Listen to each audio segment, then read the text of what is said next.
This is Bringing the Darkness to the Light with Catherine Nadal, professional psychic medium. Today's guest is Chris Poland. He is an American guitarist, best known as the former guitarist of thrash metal band Megadeth. Since 2002, Poland has been the guitarist of instrumental rock jazz bands such as OHM. It's a pleasure to have you on. Thanks, Catherine. Thanks for having me. Yeah, it's really an honor. I've been a huge fan of Megadeth going back to when I was 16, 17 years old, standing in the parking lot with my friends, blasting all those great, heavy metal bands, as we would call them. So Right. You were one of them, I have to say. A lot of my friends were probably picturesque of all of the fans that followed you, between the boombox and the leather jackets and the school play yards and, and getting into trouble and being in parks after dark and all that. Yeah. Yeah, so thank you for being part of my childhood, teenage years, and the background to us getting in a little bit of craziness. Yeah. So I wanted to not fast forward, but I've really been diving into what you've really been doing lately. You have incredible music out, your own career, also promoting a book that you've been working on. I'm an author myself, so I want to hear all about your book, if you want to start with that. I was at a Comic-Con event, and Matt Herring was across the table from me on a different aisle. And I walked over and I looked at his books and we started talking. And so I was there for 3 days and we talked every day. And on the third day, I said, Matt, I want you to help me write my book. And he said, what? I said, yeah, man, let's do it. And so it's been like a year and a half. We're wrapping it up right now. We're just finding photos and stuff, but it's been a lot of fun and it dredges up some of the darker things, but mostly it's, I'm hoping a lot of it's a good laugh, but Matt's a really good friend and I'm glad that he's doing this with me. I always find it interesting, especially when you reflect back to things. How was it growing up? Did you ever think you were going to stay your life in music, or what did the young Chris think of his future? I remember the day that I knew that I could do this. I used to sit down with a record player as a kid, pre-teens, just playing guitar to records. And one day I played a song all the way through and I played it really good. And I was like, I was just in that band right now. I just played that song all the way through. And I said to myself, I can be in a band. And eventually, I think maybe just a year later, I was probably 13, I joined a band and that's how it started. That's great. So are you saying that you can play by ear? I only play by ear. Oh, wow. Okay. And do you come from a musical family? My mom was an opera singer. I didn't realize she was also a guitar player because when they bought me my first acoustic guitar, she picked it up and started playing these old folk songs like This Old Hammer and all these songs I had never heard before. And she sang them and played them on guitar and showed me the chords. But the reason I play guitar is because of my cousin, Eddie Boris. He had a Fender guitar and a Fender amp and a thing called a Jordan Boss Tone Fuzz that plugged into the guitar. And when I heard that, that was it. So I had to really bother my parents to get me an electric guitar. And it took a long time, but they finally did. And then I finally got that fuzz. And that's what made me sit in front of a record player for all those years learning how to play. So when you felt that you could play through to that song, what was the song? Do you remember, or do you remember the band? Pretty sure it was Mississippi Queen. I knew That's I a knew good the one. solo. Yeah, no, I knew the solo. I knew the whole song, and I loved his vibrato. I loved his tone, but I loved Led Zeppelin and Jeff Beck, all the Jeff Beck like Truth stuff like that. I loved Cream and Hendrix, and I would jam with that stuff too. Like I tried to play Red House, the studio version. I didn't even realize what an Echoplex was then. I did my best, and I tried to grasp what I could from all those players, just more or less just try and capture their vibe about just the feeling more than the notes, you know what I mean? And that's how I learned how to play guitar. That's great. That's amazing. Yeah. So it's interesting what led you into the world of what I would call heavy metal or thrash metal. What really brought you in? Because Led Zeppelin's really not in the same kind of Yeah. category. Well, I looked at it when the way Megadeth and me and Gar found Megadeth was we were in a fusion band called the New Yorkers, and our manager was Mustaine's manager, and Dave was looking for a drummer, and so this guy Jay Jones said, "I got a drummer for you," and so Gar joins, and then Gar tells me, "Dude, you should join this band. They're looking for a guitarist." And it's really good music. You're going to like playing it. And so I went and saw him live at the Waters Club. So Gar said, just get your equipment, come down to Mars Studios, set up in a room and just play guitar loud. And I did. And next thing I know, and that's how I joined the band. And I looked at it like this. This is speed metal. I looked at it like this is fast Led Zeppelin. That's how I looked at it. Because I already did muting and I already knew how to use distortion. And Dave's stuff was so good that it just kind of all fell into place because we were in a pretty complicated fusion band. And Dave's stuff was, I would consider progressive. So it was a lot of fun. I would say that Peace Sells was our easiest song that I never thought too much of. But then when we started playing it live in front of an audience before we made the record, we all realized that this was the one. And I think Dave wrote that song in 5 minutes. Wow, it's Yeah. incredible. Yeah, that is the song. Every time someone says Megadeth, they always shoot out that song. It's incredible. A lot of times people do say that the 5 minute songs turn out to be the biggest hits or the ones that they think aren't going to go anywhere. There's some secret sauce in those very quick, inspirational Yeah, moments in life. I think Keith Richards said it. He said the songs are all out there. They're already written. It's whether or not your antenna picks it up. And Dave's antenna was up that day, and he wrote that song in 5 minutes. He had the whole thing down.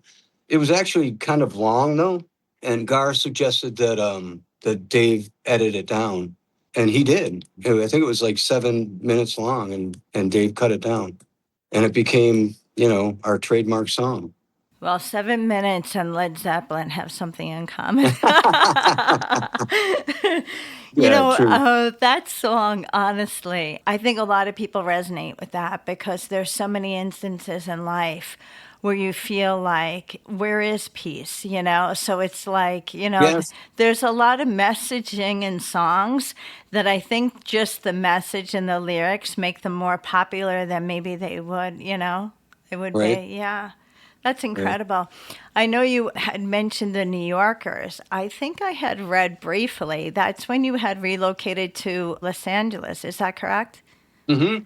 Where did you start out? In New York, in just outside of Buffalo, Dunkirk, Fredonia area. But when we moved to Los Angeles, we would play these backyard parties, and everybody just called us the New Yorkers. They would say, "Hey, let the New Yorkers sit in," and everybody heard that. And eventually, we were the New Yorkers wherever we went. And so we just kept the band name. And when we would play, like we'd play the Ice House, we'd play the Troubadour, people would come because they'd see that we were playing there and they knew who we were. Perfect name, I have to say. That's a compliment to be a New Yorker. So, it's interesting. You had mentioned Gar earlier.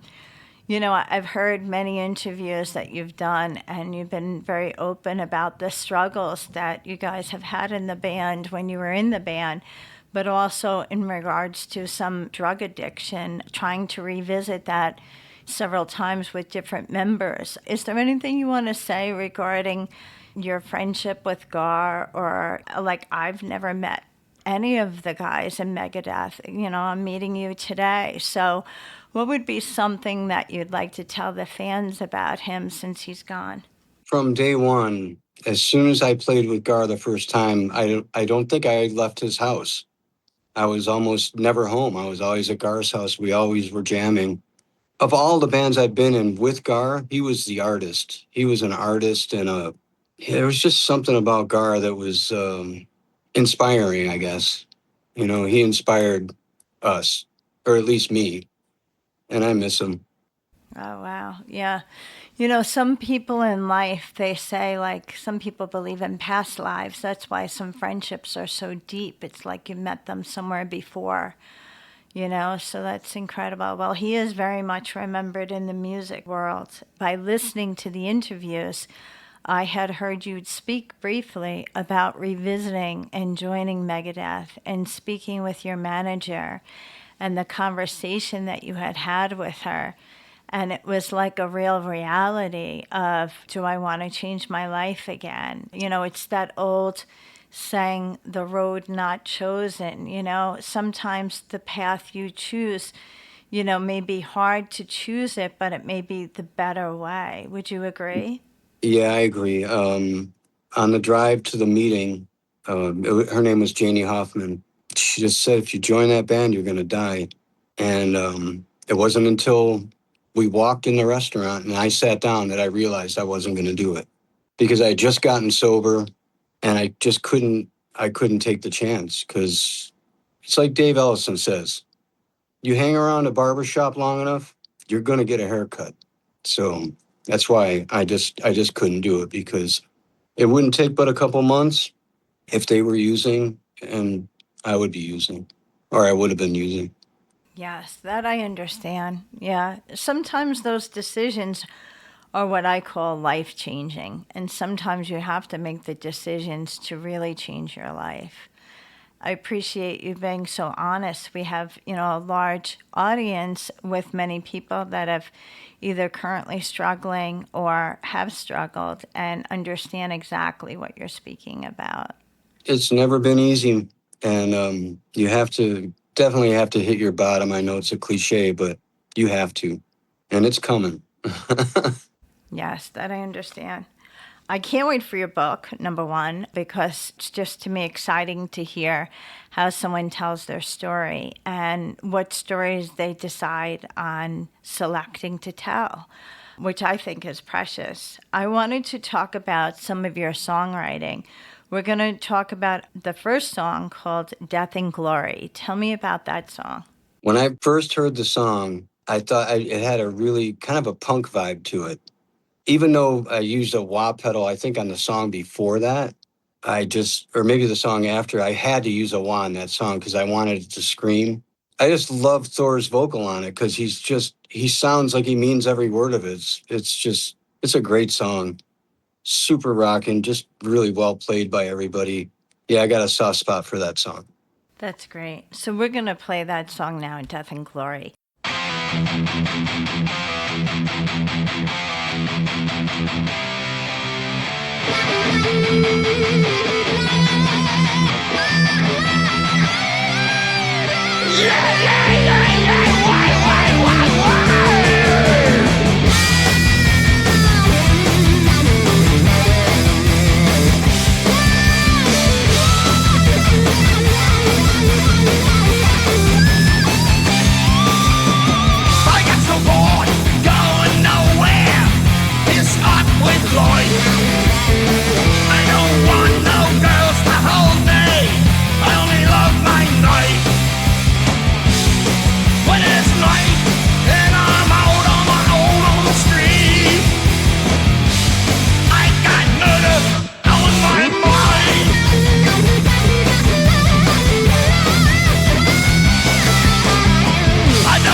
song of good and evil. I'm gonna win my fight. I just wanna flush the fucking shit from the street. I got murder on my mind. Yeah, it's amazing though because your music is just so great. I wanted to bring up the song Electric Burn, much different than the other songs. So tell me Right. about that song. Electric Burn was, I believe, brought in by Derek Hughes and Jürgen Engler, and everybody just added their 2 cents to the song. The really strong part of that song is the drumming by Chris Adler. It's just insanely good. And then Marty Friedman's guitar solo is over the top, especially the middle solo. He does this ascending harmony solo ending thing. Is just really awesome. It's just a great, all these songs are great, but I have, these are the ones that I wanted you to play because they're the ones I really like. Yeah, Marty really shines on that song. I love your perspective because you're not just focused on your part in that song. You also reflect on everyone else's part in that song.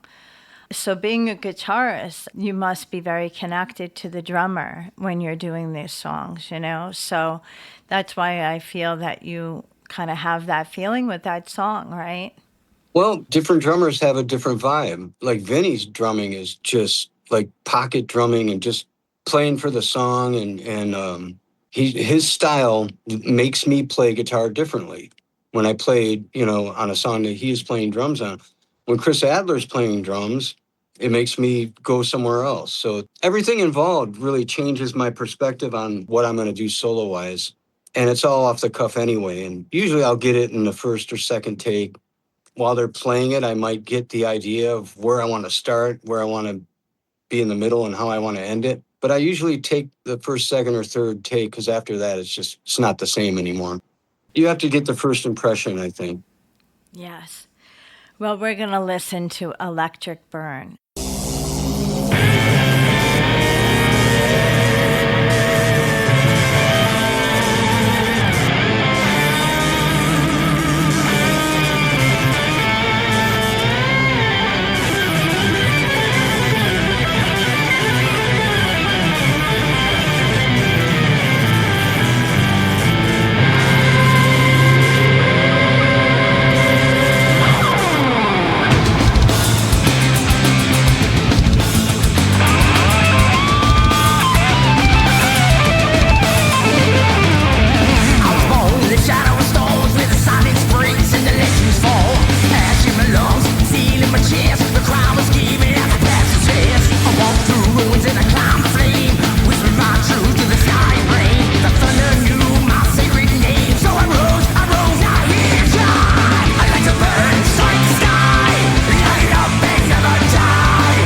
I find it so amazing when I think back to your work in Megadeth and then I look at your solo work and the bands that you've been in since. When you left Megadeth, did you feel that you've had a newfound freedom for working in a band? Did you see that there was a transition in yourself as being Chris? When I left Megadeth, I got sober. For a while, I wasn't even going to play guitar. And then people started bringing me guitars and amps to the house, and I realized that I did want to play guitar. But there was a big weight taken off my shoulders when I left Megadeth and I got sober. It was like wide open. You know, I could do whatever. I mean, I played bass with the Circle Jerks right after I left Megadeth, after, you know, I was sober. And who would have thought that, you know what I mean? So, and I was writing Return to Metalopolis while I was in the Circle Jerks. Luckily, my brother was there to play drums for me. If it wasn't for my brother, Mark, I don't think that record would have even happened. I felt that anything is possible feeling after I left Megadeth. And it wasn't about money either. It's not like, you know, if I wanted to make money, I would have stayed in Megadeth, you know? Yes, I understand that. Well, you're a true musician, and a lot of people say true musicians, the music continues to pour out of you. So in order for someone to stop, it's a real struggle. So when other people were saying you need to play, they knew what they were talking about because you still had a lot of music left in you. So it's great that you did keep going. I'm glad they brought that guitar. Exactly. Yeah, it's amazing. Before we talk about your next song, I wanted to ask you, because, you know, getting involved in songs and songwriting, I always like to ask this kind of question. Do you ever dream about a song or somehow stumble upon it? Like you wake up and you're like, I can't get this riff out of my head, or you start coming out with words that you don't know where they come from? I've had dreams, but not about writing songs. I dreamed that I think it might have been Mountain, and I was supposed to play with them, but I was in jail, and I was looking out my jail cell, and they were on stage. I actually had that dream, yeah. The And I had the band Mountain? yeah. Oh, I had a couple really? Oh, wow. yeah, Wait a minute. Let me analyze this. Did you ever tour with them or play with them? never. Oh, wow. I wonder what the symbolism is that. The jail part of it, I understand, because you've had a lot of kind of like trying to stay in a solitary way in music, right? I also had a dream that I was supposed to sit in with Metallica, and I realized that I didn't know the songs, and I had no idea what the songs were, and then I woke up. Wow, that's very interesting. Yeah, because there is a Metallica connection with your Megadeth band. So, wow, that is very interesting. Yeah, wow. And that's kind of curious because you said earlier that you play by ear.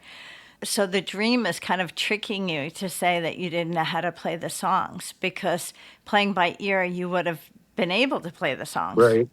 The next song that we have is For Mad Men Only. Can you tell me about that song? Yeah, I love that song. I talked with John Lappin about it because when I heard the original, there was a lot of really heavy fuzz guitar on it. So I told John, I'm going to find the best fuzz I have, and I'm going to use it. And it turns out that I think Pat Travers found a good fuzz too. So when I heard the final mix, when I heard the keyboard part on top of everything else we did, I was so happy. I was like, this is such a cool song now. It just all fell together. I think Drover's playing drums on that, right? I think so, yeah. Yeah, no, and Yeah. he's got a great solid feel too. So yeah, it just came together, man. I was really happy when I heard the final mix. That's great. So we're going to play For Mad Men Only.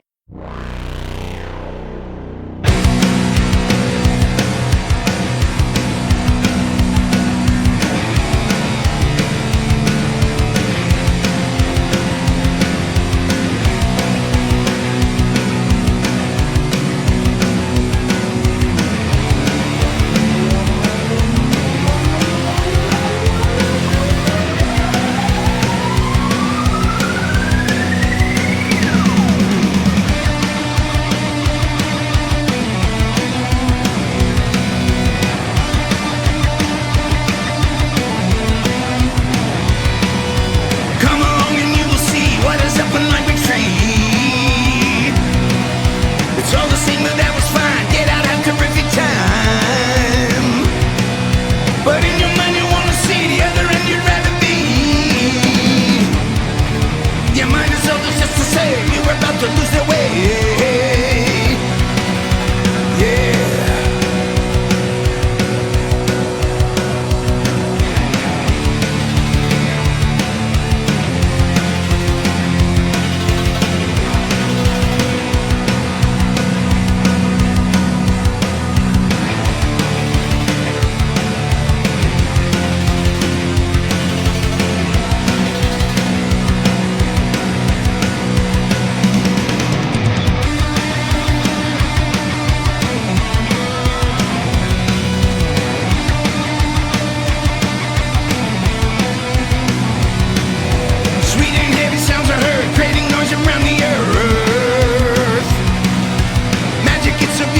Surrounded, all the tulips go off.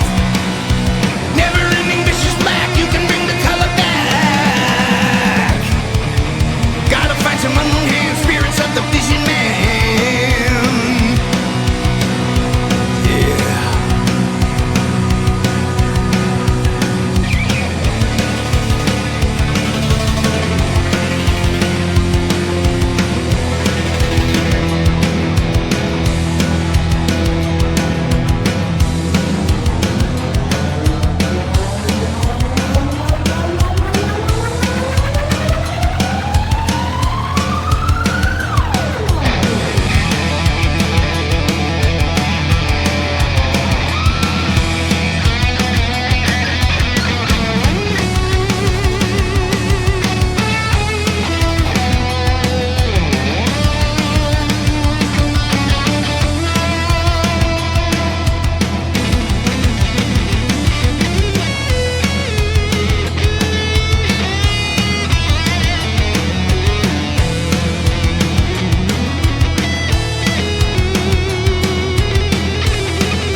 I also wanted to mention Ride the Sky. Tell me about that song.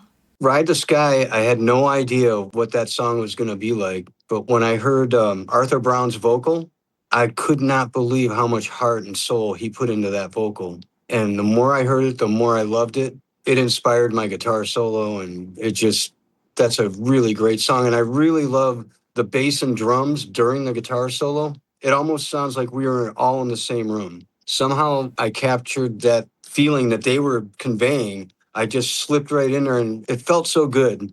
That's one of my favorite moments on the whole record. So that is Ride the Sky. We're going to play that now.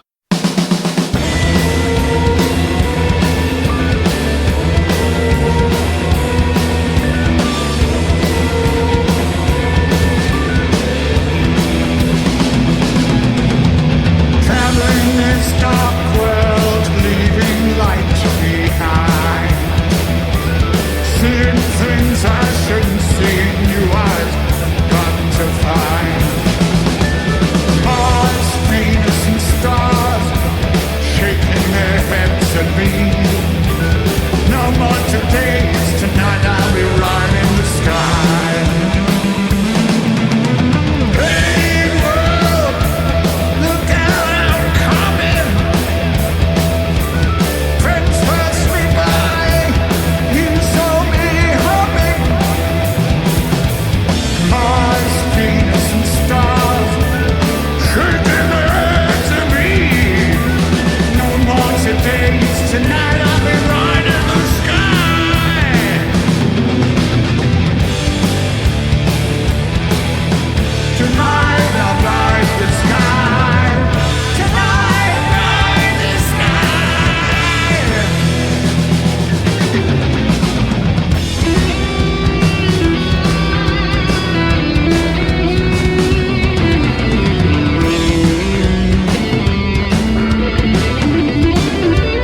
Before we play our last song, I just want to have you take the opportunity to plug your social media, your websites, any appearances, your book, anywhere we can contact you and everything you're doing. Well, you can go to Ohm. You can go to Chris Poland online, Carlos Cruz.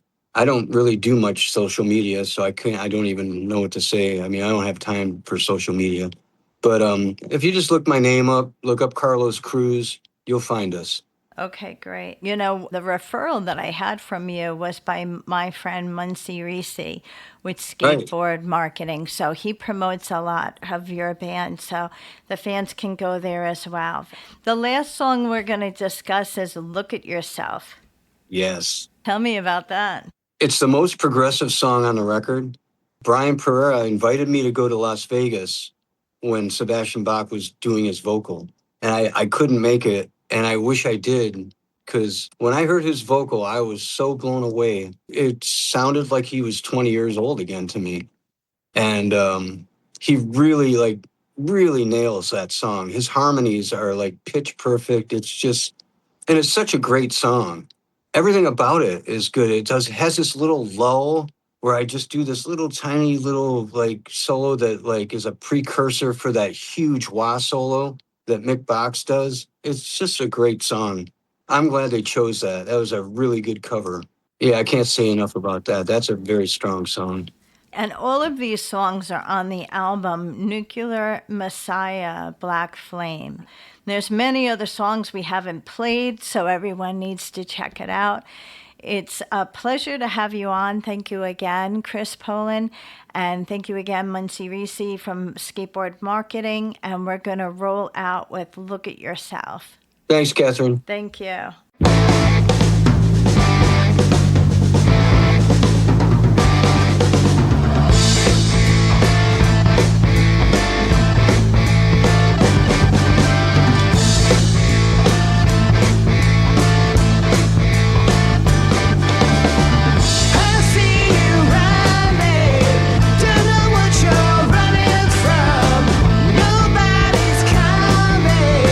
What you do that was so wrong.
You have been listening to Bringing the Darkness to the Light with Catherine Nadal, professional psychic medium, Dream Central Station, LLC. My audio editor is Al Hemberger at the Loft Recording Studios in Bronxville, New York. This is WNEW 102.7 FM radio.